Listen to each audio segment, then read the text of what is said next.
Bachelor point ফ্যানরা সাবধান, এখন প্রশ্ন হচ্ছে ব্যাচেলার পয়েন্ট কিভাবে ফ্রিতে দেখবে। তোমরা তো জানো ব্যাচেলার পয়েন্ট এখন সপ্তাহে 3 দিন চলে, কিন্তু যদি কেউ কিনে দেখে তাহলে মাসে একসাথে 8টা পর্ব দেখে ফেলতে পারো। কিন্তু সবাই তো আর কিনে দেখতে চায় না, তাই না? যারা ফ্রিতে দেখতে চাও তাদের জন্য আমার একটা ছোট্ট সলিউশন আছে। এটা আমি পার্সোনালভাবে একটা টেলিগ্রাম চ্যানেল চালাই, সেখানে তোমরা ব্যাচেলার পয়েন্টের নতুন এপিসোডগুলো একদম ফ্রিতে দেখতে পারবে।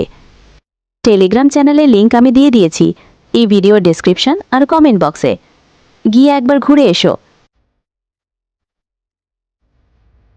ভিডিওটা ভালো লাগলে একটা লাইক দিও আর বন্ধুদের সাথেও শেয়ার করো, যাতে তারাও ফ্রিতে দেখতে পারে ব্যাচেলার পয়েন্ট।